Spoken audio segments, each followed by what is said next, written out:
have a good time. Put a smile on your face, yeah. KB Cam and Elation Radio.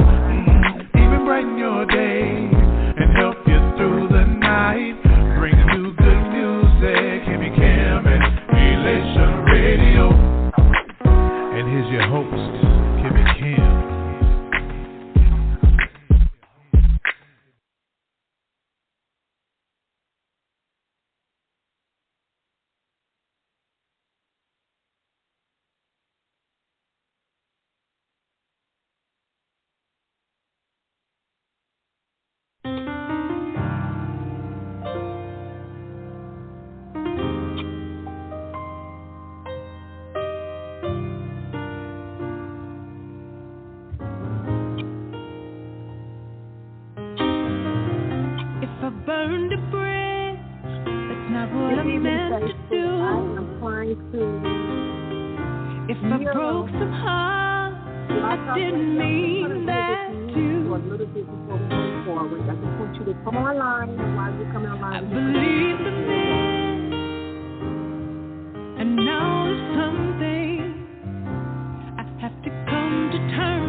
There you go. So, well, here we are again, Jadasa Live broadcast on Elations Radio, as well as on Jadasa Live, and we are also on YouTube.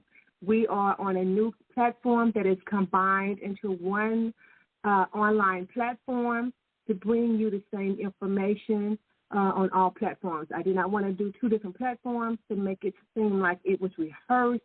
I have topics I want to talk about, but how it comes out and what else may come to mind, I want it to be genuine and from my heart. And I just don't think I could do that back-to-back with 2 different programmings. I don't want to be doing that to anybody. I don't want to feel like I'm rehearsed because I wouldn't want anybody to talk to me rehearsed. So I am your host, Cynthia Bennett, here on the Jadasa Live podcast. We talk about issues dealing with domestic abuse and sexual abuse and neglect in the community. Our platform is used to raise awareness, provide resources, and offer hope through educating, edifying, and encouraging. I want to thank our viewers on all of the platforms that listening and who are viewing us. And I ask you that if this podcast is helping and assist you, your family, your friends, your associates, or your neighbors, or anybody you ask to come on this platform in any shape, form, or fashion, the organization is asking you to donate into this much-needed cause to help victims and survivors and their children. You can do this by going to our website at www.jadasa.org, hit the PayPal donate button, or you can go to the paypal.me org and hit Jadasa.org in one word. And we also have Cash App at Jadasa STL. Your donations are fully tax deductible. But before we get started, I am going to try to get some background. Many of you know that October is Domestic Violence Awareness Month. And this month, there is a lot of activity surrounding the cause. And the cause is to raise awareness. It is to celebrate those who have survived a horrific ordeal, whatever that ordeal is. And it is also to memorialize the taken, to let them know that we have not forgotten you. We will not forget you. And so there's a lot of things, a lot of information that's going out. I'm going to put stuff up on the PowerPoint presentation to let you know what Jadasa is involved in during this month of awareness. Of course, it's Jadasa all the time, 24/7, 365, all day, every day.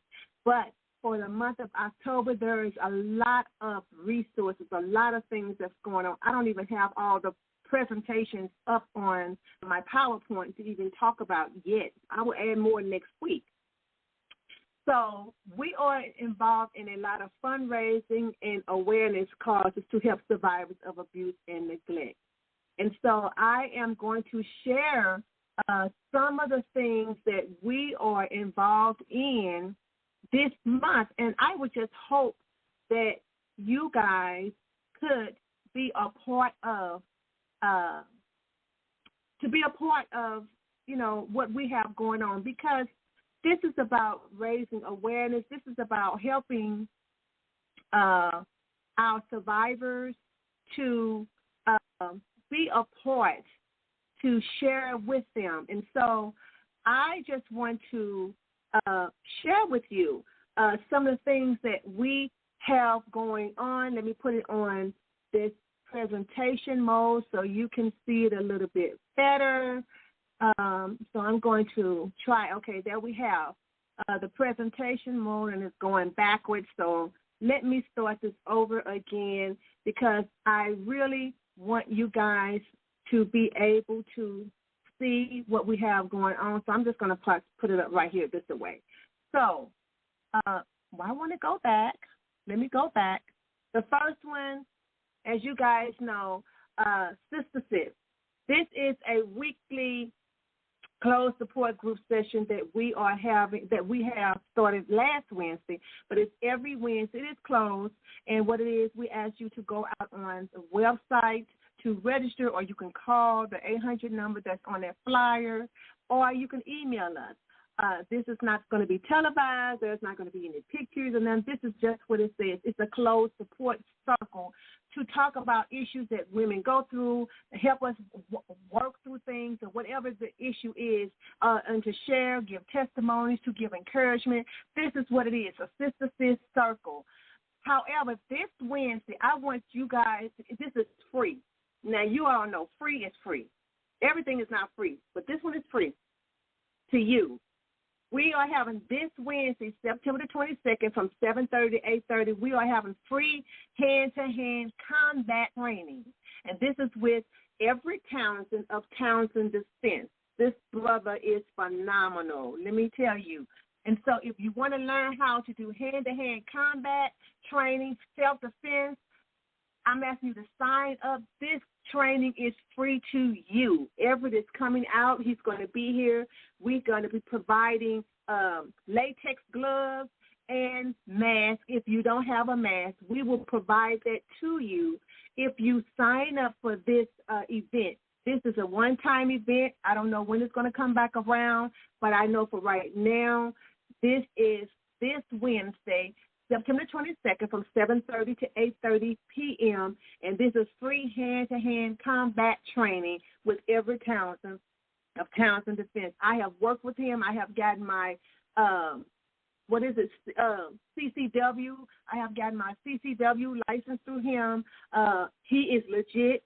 You can go to his web page. You can go to a Facebook page on the Townsend Defense to see all what he offers. But if you want to come out and be a part of this, again, it is this Wednesday. I need you to sign up because the space is limited. We are going to be social distancing, but we are also going to be providing latex gloves and masks if you don't bring or have a mask. So we are still going to learn how to defend ourselves through hand-to-hand combat, but we're going to do it socially distanced, and we're going to make sure we are covered, okay? So please register for that. Also, Sunday, let me see if I can click over here. Next Sunday, October the 3rd, the church I attend, Faith Miracle Temple, who is sponsoring Jadasa and have always sponsored us. We're going to be having a domestic violence awareness, which is going to be Sunday, October the 3rd, which is next Sunday, not this Sunday, coming up next Sunday. And the theme is Love Shouldn't Hurt. You all need to come out and hear, be a part of this. This is a part of domestic violence awareness. This is a part of the initiative that we're having in October. We're having different organizations who are coming out, participating, and this is one of the ways that the church that I attend, who sponsors Jadasa full and wholeheartedly. They sponsor us, and they sponsor us with their money, their mission. They sponsor us. They're backing us, so they're putting their money where their mouth is. So if you see our bishop, Larry J. Bailey, and our pastor, Marlon T. Bailey, they are the ones who are sponsoring, and the church is backing us for this event, an awareness event to talk about abuse and just to be a part. Come out. The T-shirts now, I think we may have maybe 5 T-shirts left, but the T-shirts and masks are all sold out. So, but we want you all to come down, dress down in your purple. If you have purple, come and dress down and be a part of this special event with us. And so that is Sunday, October the 3rd. And so we have another event that week. This is our online game night. This is what we normally have on the second Saturday in October. Everybody know we always have a 3K, 5K race against abuse. Well, we're thinking about you, and so we did not put this race on this year because of naturally COVID and the variant. And so we did not want to put this together because, there's still the pandemic is still out there. But instead, you can still participate and be a part of this online game night in your comfort of your home. This is $30. It's from 7 to 9 o'clock. Zoom opens at 6:30. Let me tell you what your $30. One $30 ticket will help a mother with a bag of diapers and a can of formula for her infant child. That $130. $130 can help us put a mother or a survivor on a one-way bus or a one-way train fare to escape her abuser. That $130. That $130 can provide a meal for a mother and 2 kids. One meal for a mother and 2 kids. Your $30 can provide resources to a small family emergency resources, such as toiletries and things of that nature. So your $30 can make a big difference in somebody's life. So we're asking you to go out there. It's on eventbrite.com right now. Go to the online game night. We're going to have trivia. We're going to have Kahoots. We're going to have scavenger hunt, and it's all going to be in the comfort of your home, and it's going to be via Zoom. Once you pay your $30 through Eventbrite, the morning of October the 5th, we will shoot you the Zoom link to come in. There are door prizes. We are giving away gift cards, e-cards, and things of that nature. But this is to bring resources to help survivors. I have, again, told you about the $30. That $30 makes an impact on somebody's life, that $130. And finally, that week, and again, I did not put all of the events out there. I'm waiting to add more. I will add more. Now, this one, Jadasa is in collaboration with Barkham's Life Celebration Center. I think Barkham is very well known in the metropolitan St. Louis area, and so they are in collaboration with Jadasa, and we're putting on a women's community panel. It's called Step Into Your Grace. You see all these lovely ladies on this flyer. We have a saxophonist. We have a comedian, Vicky Calmise of Health Marius. We have all these panels. Regina Barkham, who is the co-owner of Barkham's Life Celebration Center. We have Sarah White, who is the founder of New Beginning Safe House. We have Allison Postgay, who is the founder of Empowering Visions. We have Donna Scott, who is the founder of Unmasking Suicide. And, of course, we have me, myself, Cynthia Bennett, who is the founder of Jadasa. All of us will be able to come together and share things and provide resources. This event is free. However, space is limited. We are making sure it's going to be a sit-down, it's going to be a buffet, all of this stuff. We have the live music, we have the games, we have the giveaways, we have the comedy, we have the panel. All you need to do is go to the website at Jadasa and sign up. I got Eventbrite, but go to jadasa.org and sign up. It's at the bottom of the first page. Go to jadasa.org and sign up for this event. Free, you all, to give back to the community, give back resources to the community. And so these are some of the events that we are having for the month of October to bring resources, to bring awareness, because we're educating, we're edifying, and we are lifting up anybody that needs. You don't have to have gone through some type of abuse. A setback, whatever the setback is, whatever that setback is that you have gone through, or maybe you haven't gone through yourself. Maybe you are helping someone else. Maybe you know somebody else that went through it. And so I'm trying to stop sharing, you all. And so what we're doing is we want you to come and be a part of all of these events that we're having. It's for you in mind. And so, again, October is Domestic Abuse Awareness Month. We know there's a couple of other awareness that is celebrated or that is raised for different causes, but I am an advocate from domestic and sexual abuse, and this is something we have. October is a very, very busy month for Jadasa. We are a part of a lot of other things that we haven't put the flyers out, but I will be adding next week. But for now, this week, today, if you want to be a part of the hand-to-hand combat defense, self-defense training, which is free to you, we are providing the latex gloves. We are providing the mask if you don't have them. You need to sign up. Send an email and sign up so we can make sure that we have the adequate number of people that's going to be at that. That is this Wednesday from 7:30 to 8:30, and it is at the Jadasa Resource Center on West Florissant. You can go to our Facebook page and see the flyer as well.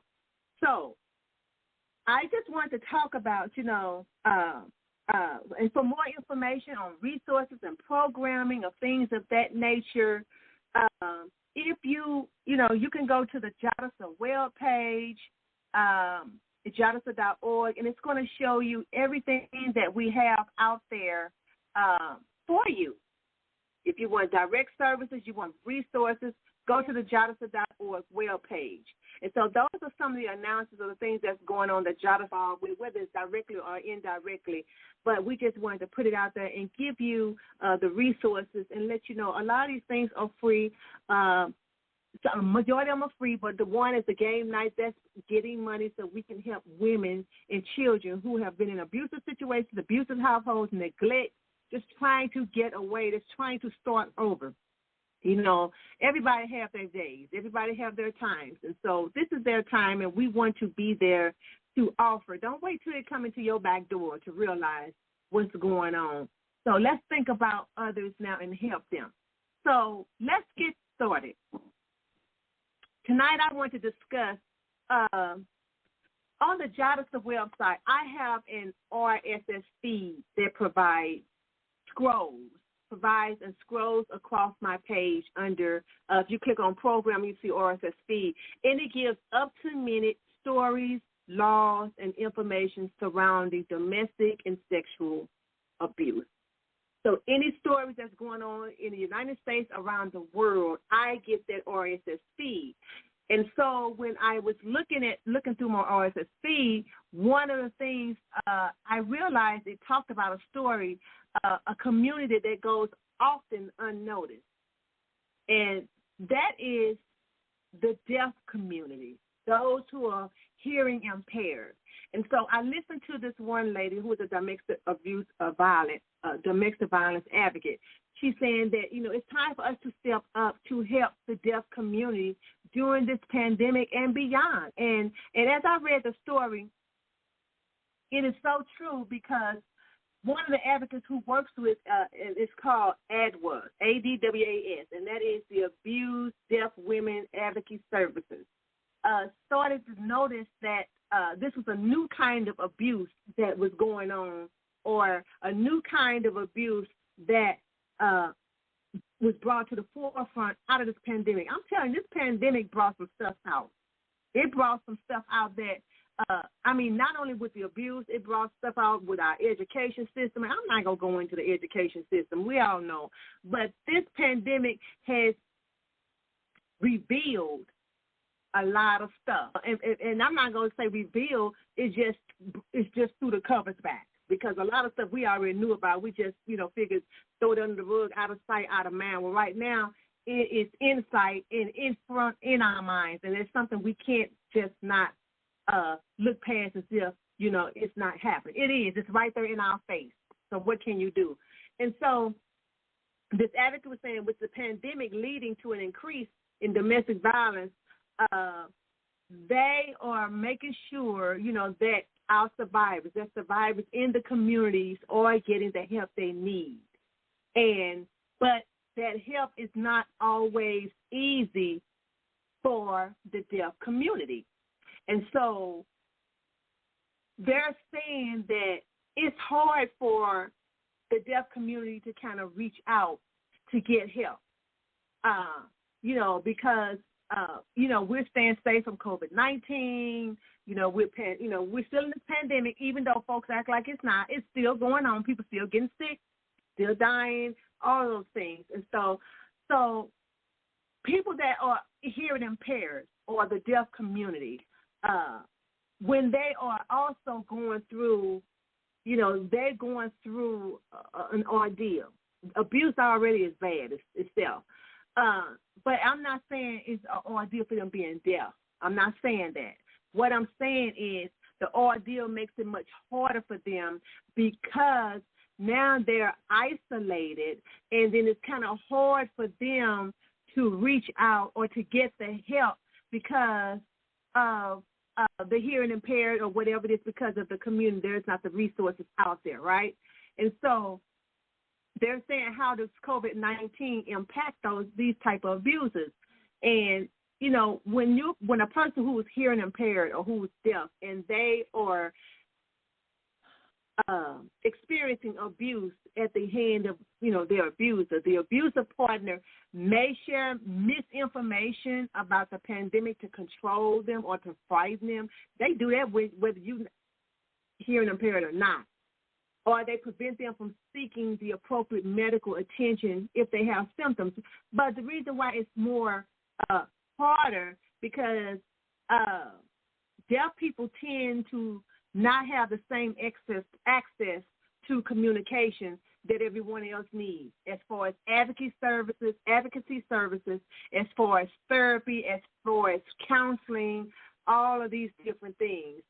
There is not the same language or the same communication that's open to them to ensure that they have the access they need. What do you mean when you talk about open communication? Well, if they are hearing impaired and they're deaf, they need someone who is fluent in ASL, American Sign Language. So if they can't talk or they are hearing impaired and sometimes you can't really understand their speech, then they are going to tend to do sign language. Now, some of them may be able to read your lips. Yes, they may be able to read your lips. But sometimes if they're hearing impaired, it affects their voice, their motor skills as far as their voice, where they can't articulate as well because they can't hear themselves. And so that makes it much harder for them to try to convey what's going on with them so they can get the help they need. And the sad thing about it, when I looked at this, I talked about statistics, and it says, while deaf and hard of hearing people experience the same forms of violence, because we know abuse does not discriminate. It doesn't care whether you're rich, poor, black, white, smart, uneducated, deaf, mute, or you have all your, you don't have a hearing problem, or you don't have, you're not hearing challenged. Abuse is abuse. They deal with the same form of abuse as everybody else. But get this, people. Statistics say they are 1.5 times more likely than hearing people to experience domestic violence in their lifetime. Now, we already know the statistics says 1 in 3 or 1 in 4, 25% for regular, people who are not deaf or who are not hearing impaired. They're 1.5. So that's 6. If we're 4, that's 6, right? 1.5. Okay, that's 6. So we know that there are some advocacy groups out there, but there are not many. There are not many out there that's always there to help them. So we have, again, the ADWAS, AWDAS, which is the Abuse, Deaf Women's Advocacy Services, and we also have the Deaf Hotline that's always out there to help them. So, of course, we as advocates may or may not have the resources to help our survivors or our clients who are deaf or who are hearing impaired. But we most definitely can reach out and refer them and try to find someone that can help them for our services. And I'm going to talk about that, what we can do, because this is a community effort. And so this is something that, it really struck me when I read about it, because, I'm going to be honest, I didn't think much, or it didn't come to mind until I read it. I'm like, you know what, that is a community of people that need these services that we were not, or we haven't been really able to help as much as we could or should or know about. I don't know which one, but we could do something. And so it says research on victimization within the deaf community suggests that deaf and hard of hearing individuals living in the United States have higher rates of domestic and sexual victimization. I already said that, right? 1.5. And that includes intimate partner violence, that includes psychological aggression and abuse, forced sexual experiences, and sexual assault rates than their hearing counterparts. That's the problem. That's the problem, that they have this that's going on. And so 1 in every 10 hearing women will experience a forced sexual experience in her lifetime. That statistic says 1 in 10. But get this, 1 in every 4 deaf women will experience a forced sexual experience in her lifetime. 1 in 10% of the women that's not hearing or that can hear will have gone through this. But guess what? 1 in 4, that's 25% of deaf women. So if you have 10 people in the room that all can hear, out of those 10 people, 1 of them could most likely experience a sexual assault.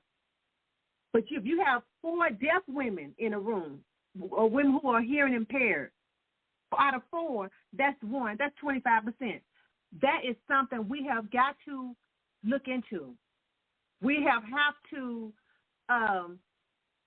figure out what can we do. And so how do we, they say deaf, survivors of domestic violence experience many of the same tactics as those that their hearing counterparts, those that can hear. But again, they have to face unique tactics that must be understood and accounted for to effectively help survivors. And so they were just talking about some of these examples that the abusers do to those who they are abusing who are either hearing impaired or deaf. And they say some of them have injured a victim's hand to prevent them from communicating in sign language or using some kind of assistive equipment where if they sign, it will speak in the phone, or when it talks, maybe some kind of assistive device or whatever it is that they're doing, or hurt their hands where they can't do sign language. That's crazy. That is crazy. That's sick. Sometimes the abusers destroy devices for communication, including smartphones that they use for texting if they're trying to text, or video phones, or teletypewriters, those TTYs. When you see an 800 number and then they have another 800 number, it says TTY. Those are teletypewriters. When you're talking, it types. And sometimes abusers will take it and destroy those type of equipment so they can't report it. They monitor electronic communications, and of course, they do that with texts and emails and instant messaging and erasing things so they can't respond to it.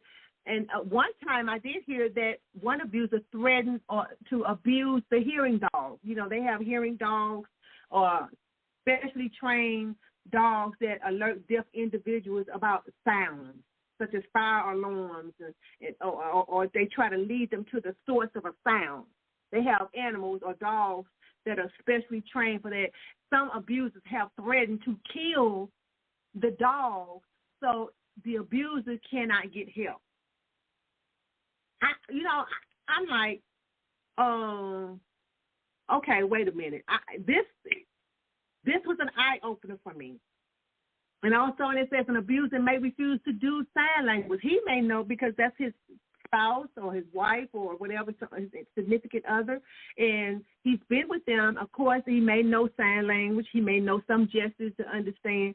He may refuse, or he or she may refuse to even do sign language to further isolate or punish the victim. This is what women or men who are hearing impaired or deaf and being abused at the same time go through. And so this domestic agents, the domestic violence agent, was saying that the program staff, most program staff, and law enforcement officers often have little knowledge of sign language. How many police officers know sign language? Or how many domestic violence agencies that they may have someone on site that's a sign, that's an interpreter or who can sign? Not many. And so I think one of the things that we as advocates could try to do and to look into is how to locate interpreters. Now, there are a lot of interpreters because if you notice, going into the faith-based organizations and the faith-based communities, when the pastor is up preaching or when the choir is singing, most more times than none, you always find her over in the corner sign language or signing what is being taught or preached about or signing the songs to the deaf community. And so I'm thinking that that's something that we as advocates could look into as far as trying to locate interpreters and find out how we can contract them for their service, for these types of services, to help when and should we come across or we get a call from a survivor, or we get a call from a office, or we get a call from the shelter or something saying, hey, we have a client here who is hearing impaired. We need a signer. We need somebody that knows ASL, American Sign Language. We need somebody that can interpret how she's signing. We need somebody. And so that's something that I think that we as advocates could look into, contracting, because with those statistics, it's out there. They are going through the same type of things. They are going through the abuse, but yet they don't have all the resources available to them. I'm going to share a story about one particular lady, and before I get off this segment. And so we need to see how we can secure interpreters in a crisis. We need to see how we can do that we can have someone on contract to say, hey, that per diem, when I call you, you come out, this is the whatever your fee is, or whatever the negotiated the fee amount. We need to be able to find those individuals and see. And I'm going to start with it because, I ran across this article, and this is something because this is an untapped market. This is a market that this is a group, a dynamic, a demographic that is falling through the cracks. I mean, it's enough that falling through the cracks anyway. But to be hearing impaired and to be from the deaf community and you going through this type of abuse, we want to be able to, if we can't give you the full service, at least we can contract somebody. We can contract an interpreter, someone that knows how to do sign language to help survivors who are being abused and they are maybe hearing impaired or deaf. We need to find interpreters that we can contract and have them where we can call them and reach out to them. Hey, I have a client and I need you to come and find out what kind of services they provide. And so we need someone for emergency appointments, initial calls, help or impromptu meetings, such as conversations with the staff at residential programs or shelters, or even at the hospital and they're deaf. We need to find signers that we can contact and say, hey, we're at the hospital with a client. This person is hearing impaired. We need somebody that can do sign language.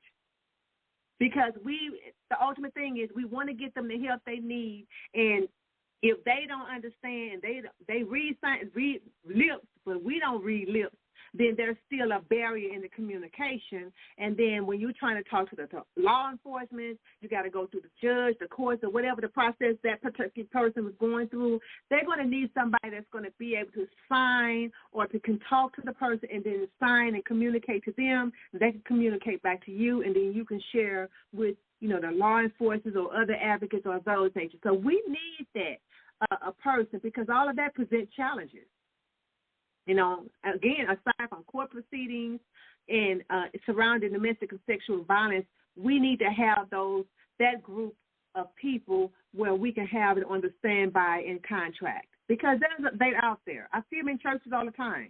They're always signing a song or something. So why not we grab these people and say, hey, can we contract you out for victim services should we come across a client that need these type of services? And so we need that because when they call for help, and the first responders is police officers. Again, like I said, it's not too many police officers, any, that I know that would know sign language.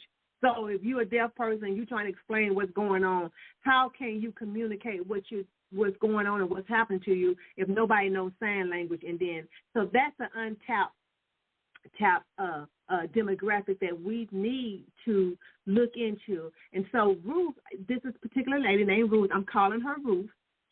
So Ruth is a deaf person, a deaf woman who is fluent in American Sign Language, ASL, and she was married to a hearing man who knows sign language. He knew sign language. He was physically, emotionally, and verbally abusive, and he had total control over her finances. So finally, she got tired of it. Ruth got tired of the abuse, and she called the police. Well, they kept going back and forth with her because they didn't know sign language. And so she had to kind of write on the paper and say what she needed and all that stuff. So it went back and forth and everything. So they finally, it was stressful to her. That was added stress on top of what she was going through to try to share her story, to try to say what. So now they go turn around and talk to him because he's the hearing person. So now she's the one being abused. She's the one, called and did the 911 and called for to report the abuse. But because she's deaf, she can't talk. She's signing. Well, he's not signing. So what they do, they go talk to him to try to find out what she's saying. You think he gonna tell everything that she's trying to sign? That was a barrier right there. And so finally they realized what was going on. They went and took her to the shelter. Oh, she went, they gave her shelter information. She went to a shelter. Somebody took her to the shelter. Well, she drove to the shelter, and she got to the door where she was knocking on the door. Well, this particular shelter did not have windows. You could see out. You could see in, but they could see out. So this particular shelter did not have windows where she could see in. So she could not, because she was deaf, could not hear the person saying, yes, may I help you or whatever. She's just knocking and knocking and knocking and not seeing on the inside. Now, they can see on the outside. She can't see on the inside. So she can't hear them asking, may I help you? All she's doing is knocking and knocking and knocking, hoping somebody to answer because she can't talk. She can't hear.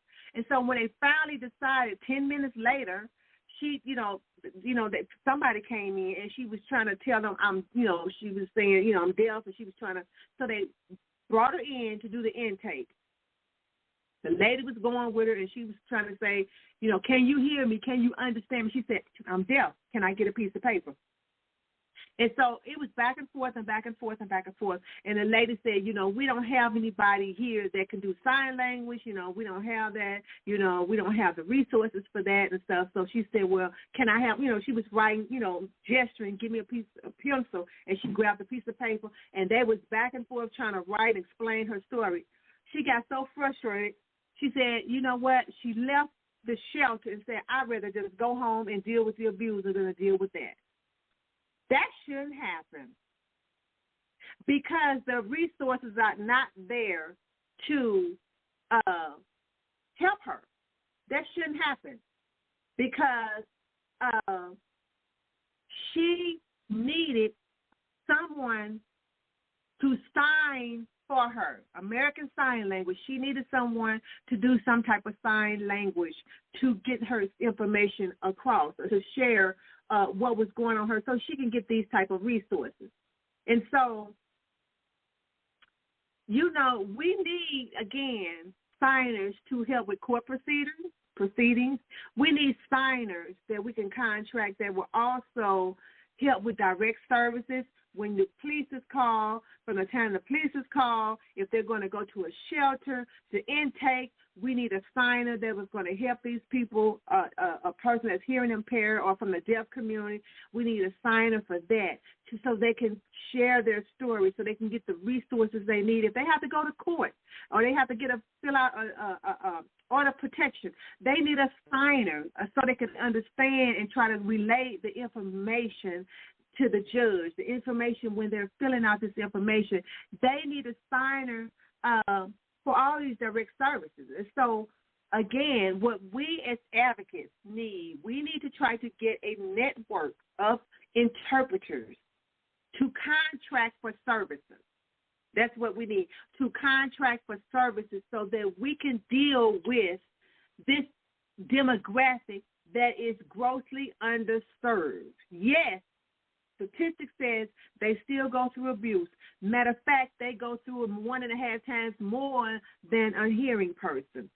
And so, but yet we don't have the adequate resources to help them when they are trying to communicate, to share and tell what is going on with them. And so, again, there are thousands of organizations across the United States who advocate for domestic and sexual abuse. I think it was total like 1,800, 2,000 different organizations, but yet I only found that there was 12 organizations that deal with the deaf community. And so we need to, now I'm not sure if we have organizations in St. Louis or the metropolitan St. Louis area where we can provide these type of services, but in order to still help with the direct services to get them out of abusive situations, I think we need to come together to try to get a network of interpreters that we can contract when we need them to come to help with a person who's been abused, who is deaf or who is hearing impaired, and they understand sign language. We need to contract an interpreter or a person that can sign to help us get the person or the client the services they need. And so this is for the community. Survivors of domestic and sexual violence are forced to make the choice every day, whether they go deal with trying to get their communicate with somebody to get their information across, or they just go back home and forget it out of frustration because they can't communicate, they can't hear, but then we don't have the adequate resources to help them communicate what is going on with them.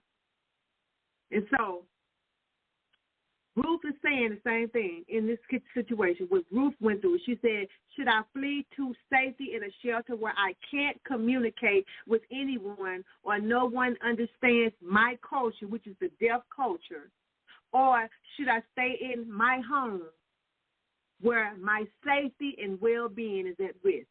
That is the choice that Ruth, along with other survivors from this demographic, the deaf community or the hearing impaired community, is having to deal with. Those are the choices that they have to make, and there shouldn't be. And so no one should have to choose between their culture and language and their safety and healing. Nobody. And so, again, that is what I want to talk about on this segment. This is a community. We have deaf people. They have their own community. We have hearing impaired. We still have to find a way to meet the need. And so with everyone's help, we can get the help to those who need it most, and we can work through this crisis together, because abuse is a crisis. It is a pandemic. It is an epidemic that's been going on for years and years and years. And so if you or anyone in your family, your friends, your circle, your neighbors who are experiencing abuse and neglect, give them the hotline number of 1-800-799-7233, or they can go to the hotline.org, or you can also call me, Cynthia Bennett with Jadasa at 1-800-292-2145, or you can go to our email address at info@jadasa.org, or you can go to our website at jadasa.org and contact us that way.